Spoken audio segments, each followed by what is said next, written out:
All right, so we're looking at something called rational function graphs now.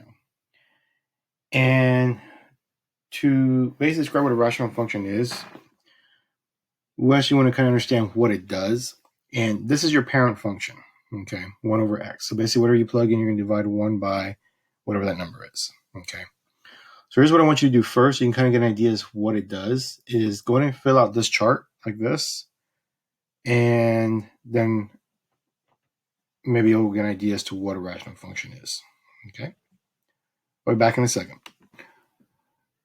Okay, so if you do this in a calculator, so 1 divided by, negative 1,000, negative 0.01, so on and so forth. What should have happened, what you should have noticed is the fact that when you try to divide 1 by 0, you get this error on both of them. So what a rational function is, essentially it's a graph that has what we call asymptotic behavior or asymptotes, or a discontinuous type behavior. And I'll explain what those are here in a second. But what it does is it creates, or it has values of x that are not going to be possible, because if you do, you create a 0 in your denominator. And as you know, you don't divide by 0. Now, when you try to plug it in the calculator, what probably happened is if you did 1 divided by 0, it came like this, divide by 0, error. And that's because that's just not doable. Okay. So what it creates instead is a discontinuity or a gap on the graph, okay, at the value of 0 for x. And if I were to graph this, what will happen is you'll have a line, and you won't see it in the calculator, but it's there, that goes through x equals 0, kind of like this. Okay, let me make that a little bit darker. Like this. Okay. And that line, what it does, it basically says this, is that my graph of x can be any number I want it to be except for 0. So instead I have this little line right here called an asymptote that exists instead, because there's an error at 0. Okay. Now that's for the x, that's for the vertically. Now I do want to tell you that what you'll see again is that there's also a horizontal one like this, but it has a different behavior in terms of how it works. But it does exist also. So if I was to graph this, okay, and I'm going to show you what I mean by this.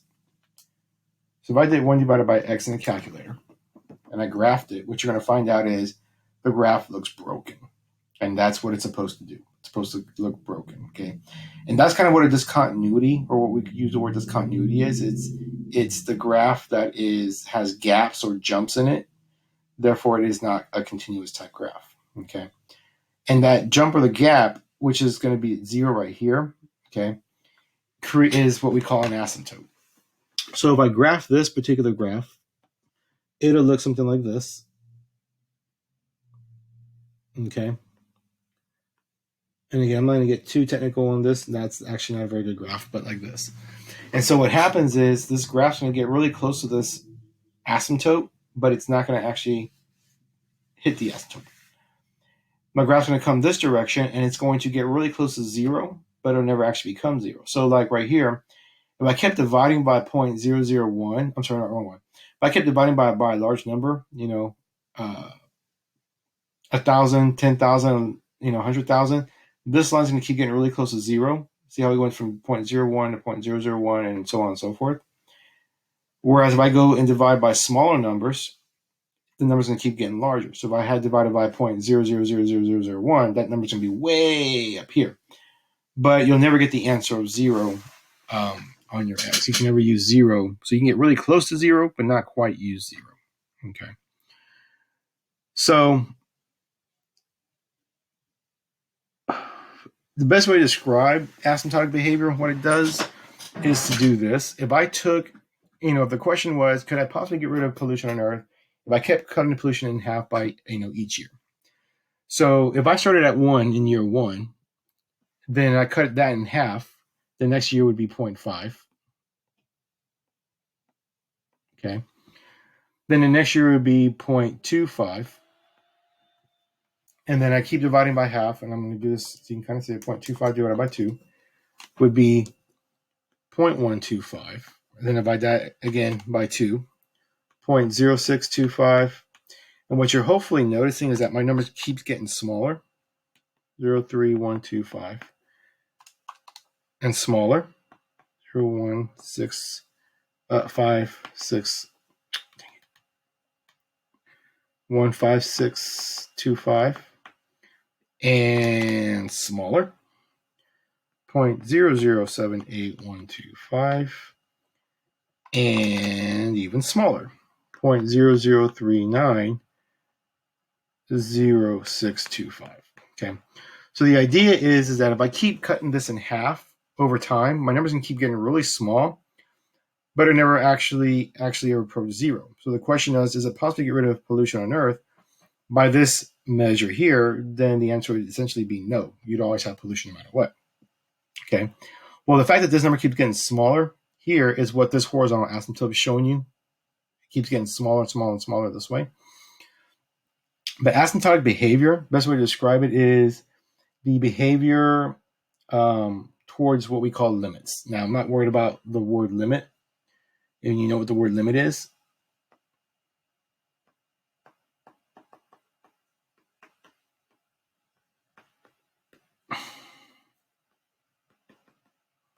Okay. But what you want to know about asymptotic behavior is that you're going to essentially have numbers that you can get really close to but never actually become. And those numbers are what we call limits. So in other words, I can get really close to zero in terms of getting rid of pollution, but I'll never actually have zero pollution in the earth. Okay. And that's what asymptotic behavior is. It's basically a behavior towards a limit. Okay. And again, if you don't know what the word limit is, I'm not overly worried about. But the other part to this is what we call discontinuous. And discontinuous, that's what you know, are gaps or jumps in the graph. And again, I'm kind of paraphrasing what all this is. And so like a minute ago when I showed you the graph of that rational, there is two parts to this because there is a gap or a jump to go from here to here. So in other words, if I graph this, and then in order to get to this part, I have to jump from here to here to continue graphing it, then that means that the graph itself is considered to be what we call discontinuous. Okay. Some new words for you, and I know.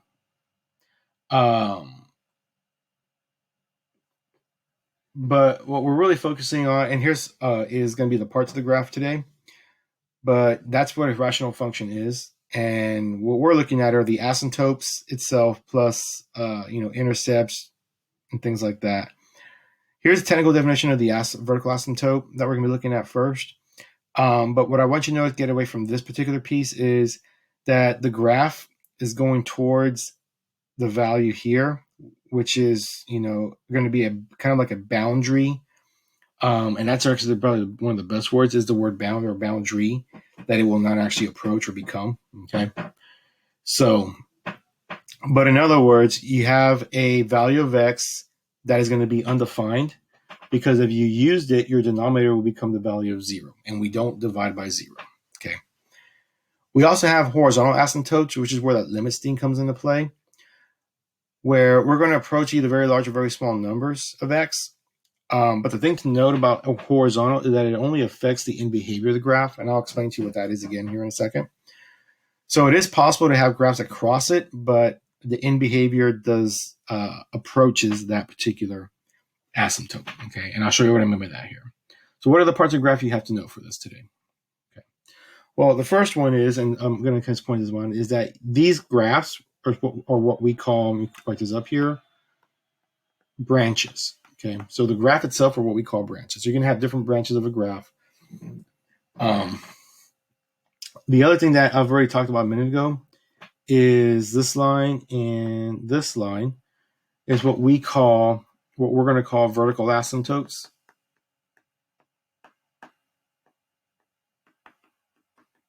Okay, and it's always going to be in the form of X equals. And then the other one that we have, and I come down here, is this green line right here, is what we're going to call a horizontal asymptote.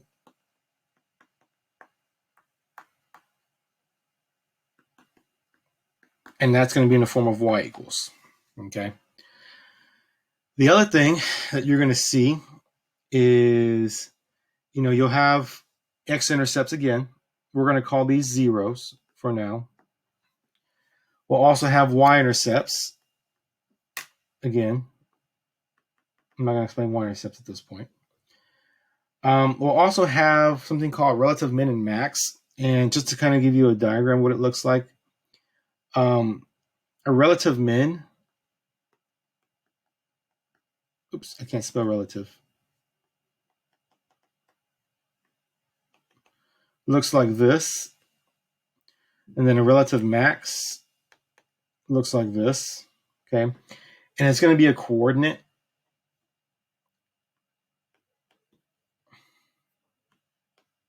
Okay. And then the last thing I'm going to talk about, which you don't really need to know, but I want you to understand why I'm showing you this, is this. So you have a horizontal asymptote, but right here, the graph crosses it here and it crosses it here. But that's okay. What it really matters is the end behavior, which I'm going to highlight in blue, of the graph here. That is what the horizontal asymptote actually affects. Okay, so I'm going to call this end behavior right now. You don't have to know how to find it right now. We've kind of already done that, and that ship has sailed for right now. Oh, I can't spell behavior either, apparently. Today's not my day to spell. But that's the end behavior that I'm talking about that affects. So it's okay for a graph to cross the horizontal asymptote so long as the end behaviors approach it, which is what these two are doing right here. Okay. So those are the parts we're going to be looking at. Okay. And then here's your rational equation. So this right here actually describes this particular graph that you're seeing right now. Okay. All right. So here's how we do this. So you're given a graph, and here's the function if you want to actually graph it in the calculator. But what I noticed is that this first thing right here is a vertical asymptote right here, and it happens to go through the value of -3. So if I come over here, the first thing I'm going to figure out is the fact that I have a vertical asymptote at -3. Okay, so we write it as x equals. I also know that I have a horizontal asymptote that looks like that. And again, my horizontal asymptote is in the form of y equals, and in this case, it's actually equals to 1. So that's how you find a vertical and horizontal asymptote. And that's how you write it. So now I want to see, do I have any x-intercepts? Well, by coming to my graph, there's a point right here, I'm going to color this in red, that goes through -4. Well, that's an x-intercept. So I have an x-intercept at this case that's -4, 0. Okay.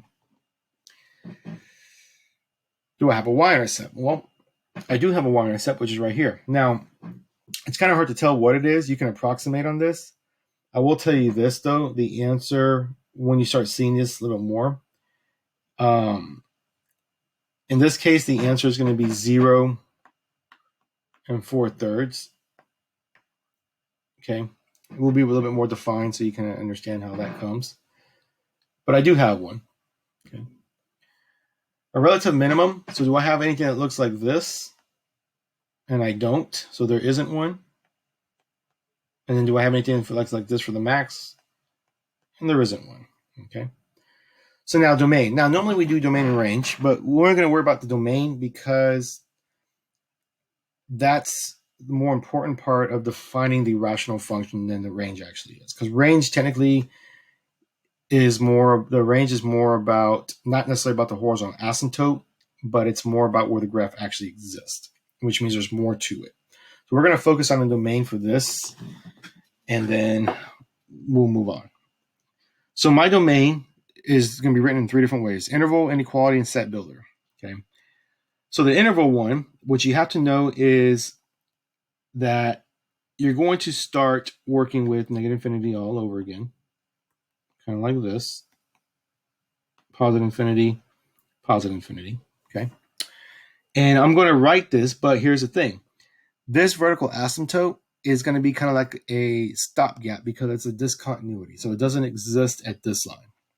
And so when that happens, when we write a domain, what we write is, we start at -infinity and we go to our first asymptote, which is going to be in this case at -3.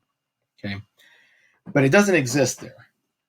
And so what I'm going to do is I'm going to continue with my domain all the way to positive infinity. So in order to create the two parts and put them together, we use a symbol called union. Okay. And that union basically means or. So my graph either exists from here to here, or it exists from here to here. Okay.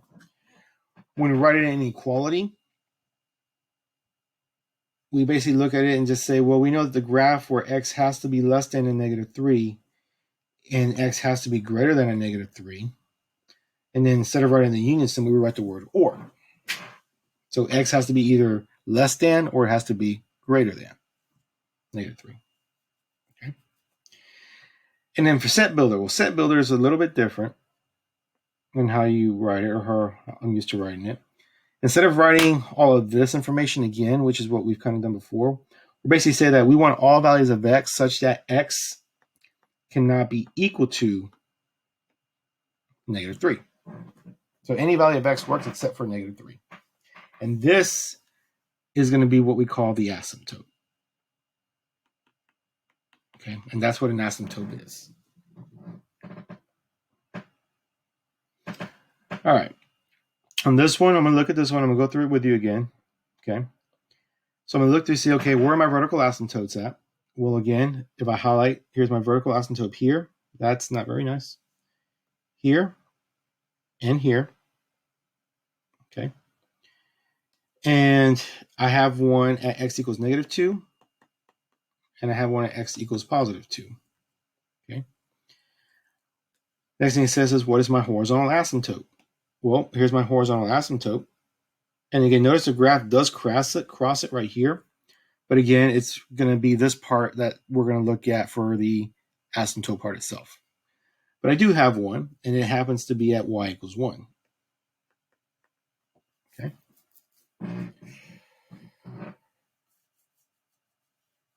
All right. So now, x-intercepts. Now, I will tell you this. It's very hard to tell on this graph, but you do have one here, and you do have one here. Okay. And my x-intercepts are going to essentially sit at 3, 0, and 4, 0. Okay. And yes, there is a way to find it if you can't really read the graph. We're not going to get there yet, but I will show you what that is here in a second. In the next lesson, sorry. My y-intercept, there is one. It is right here, which looks like it's at 0, -3. Okay. Relative minimum, do I have anything that looks like this? No, I don't. Do I have anything that looks like this? I do, actually. And I have one right here. That's a relative minimum. Okay. So now what is the point that goes right here? I'm going to approximate it for the time being until I show you how to do it again.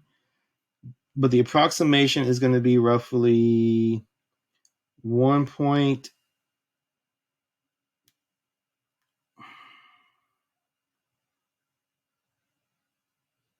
I'm going to go with 1, comma. It looks like it's almost -2, but not quite. So we'll just call it 1.9. -1.9. Okay. The real one is pretty close to this, but I'm just approximating it for right now.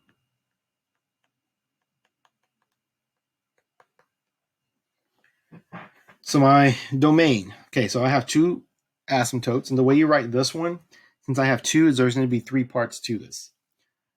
So the first part,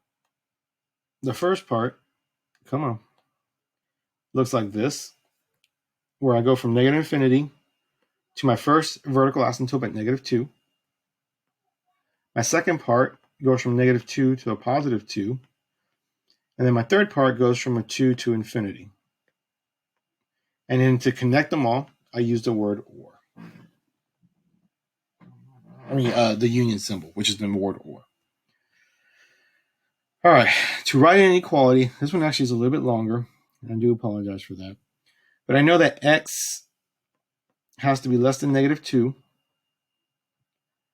or x has to fall between -2 and 2, or x has to be greater than +2.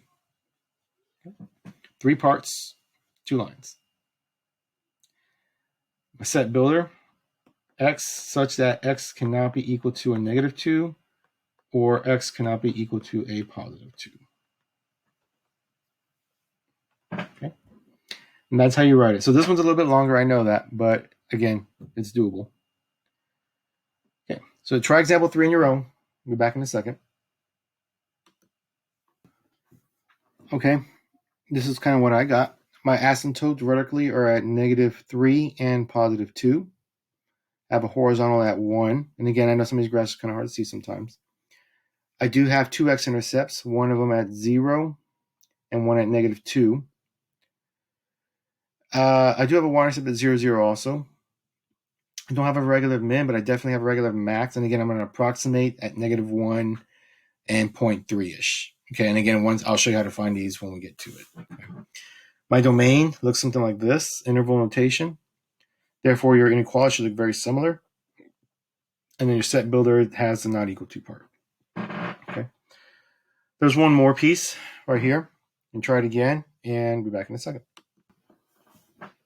Okay, here's the next one. So I have a vertical asymptote at -1, horizontal at y equals 1.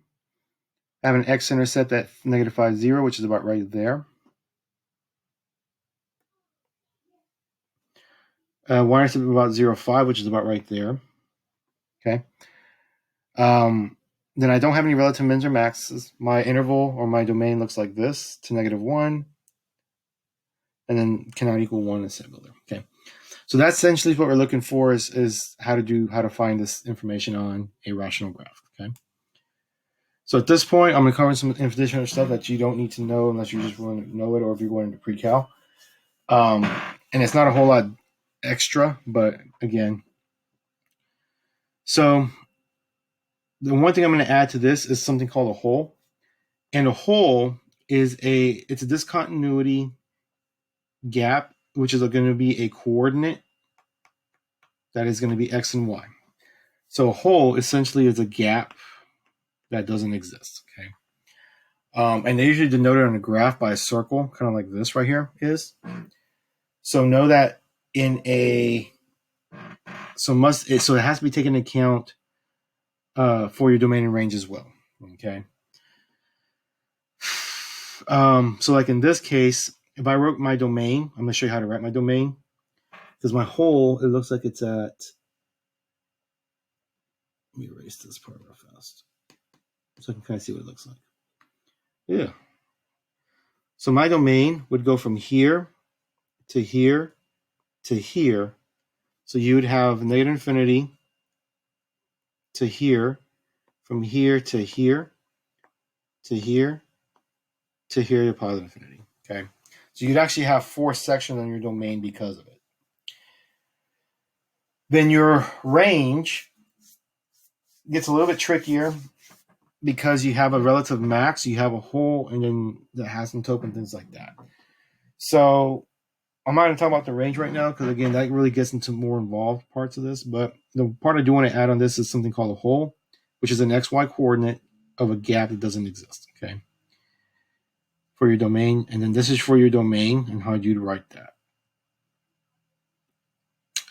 The other thing also is called a slant asymptote, which we call, you'll see the word oblique.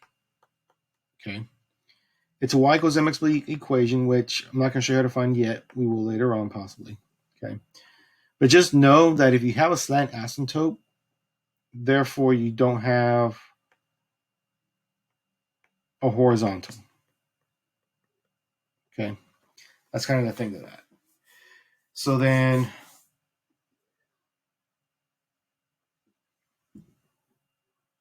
everything else is the same. You still have vertical. You still might have a hole. This is a hole in this case. X-intercepts, y-intercepts, but your slant asymptote is a y equals mx plus b equation. It's what we call oblique, and then there is no horizontal if you have a slant asymptote. Okay. All right. There you have it, and we'll see you later.